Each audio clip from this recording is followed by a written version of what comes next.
فتح کا دار و مدار قلت اور کثرت پر نہیں۔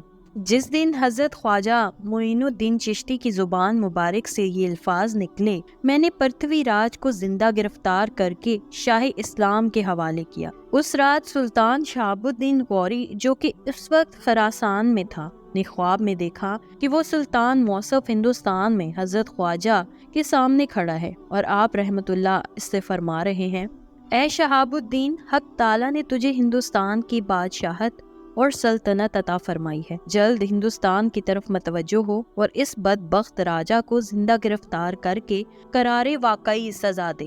خواب سے بیدار ہو کر سلطان موصف نے عقل مند اور اہل علم و فضل سے اس خواب کا تذکرہ کیا۔ وہ حیران تھا کہ یہ کیا ماجرا ہے، ابھی کچھ دن ہوئے کہ ہندوستان میں مجھے شکست ہو چکی ہے اور یہ مرد بزرگ صاحب ہیں، اور مجھے ہندوستان کی بادشاہت اور سلطنت کیسے مل گئی؟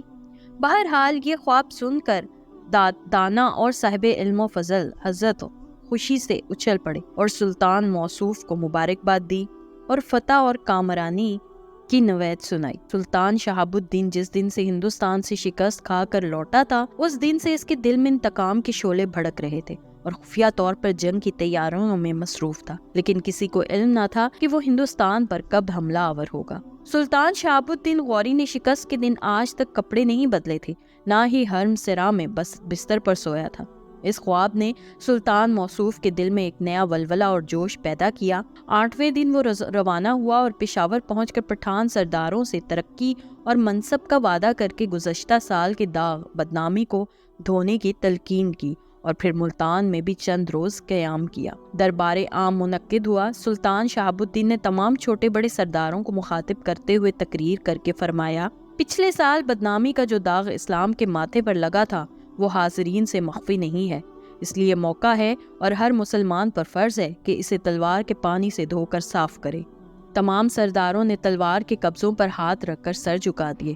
ملتان سے روانہ ہو کر سلطان موصوف لاہور آیا۔ سید توام الملک رکن الدین کو اپنا سفیر بنا کر پرتھوی راج کے پاس خط دے کر بھیجا، جس کا مضمون یہ تھا: رائے پتھوار راجو راجگان ہند کا مہاراجا ہے کو تحریر کیا جاتا ہے کہ وہ اسلام کی اطاعت قبول کرے اور ملک کو آماد جگہ فتنہ و فساد نہ بنائے۔ یہ ملک اللہ کا ہے اور اس کا حکم نافذ ہوگا، ورنہ تلوار فیصلہ کرے گی۔ پرتھوی راج نے اس خط کا نہایت تلخ جواب دیا اور تمام راجگان ہند کے نام گشتی تحریر جاری کی کہ سلطان شہاب الدین کا مقابلہ کرنے کے لیے فوراً تیار ہو جاؤ۔ پھر تھوڑے ہی دنوں میں 3 لاکھ راجپوتوں کا لشکر پرتھوی راج کے جھنڈے تلے جمع ہو گیا۔ ادھر پرتھوی راج کی متحدہ فوج چلی تو ادھر سلطان شہاب الدین غوری کا لشکر آگے بڑھا۔ سردستی ندی کے دونوں کناروں پر خیمہ زن ہوئے۔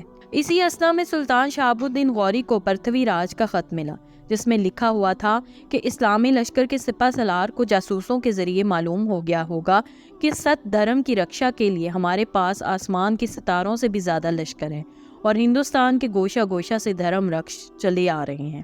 ان میں سے ایک ایسا بہادر راجپوت بھی ہے جس کی تلوار سے کابل اور قندھار نے پناہ مانگی ہے۔ تم ان ترک بچوں اور افغان جوانوں پر رحم کھاتے ہوئے یہاں سے لوٹ جاؤ، ورنہ یاد رکھو ہمارے پاس بے شمار سامان موجود ہے، تمہارا ایک بھی سپاہی زندہ واپس نہ جائے گا۔ سلطان شہاب الدین غوری خط کو پڑھ کر خاموش ہو گیا۔ یقین اور اتقاد تھا کہ فتح کا دار و مدار قلت اور کثرت پر نہیں ہے، بلکہ کم من فیہ کلیلۃ علبت فینۃ کثیرۃ باذن اللہ، اور فتح میری ہی ہوگی۔ اس طرح کی مزید دلچسپ ویڈیوز دیکھنے کے لیے دیکھتے رہیے میرے چینل کو لائک، سبسکرائب اور شیئر ضرور کیجیے، اور ساتھ ہی ساتھ بیل آئیکن کو بھی دبا دیجیے۔ شکریہ۔ اللہ حافظ۔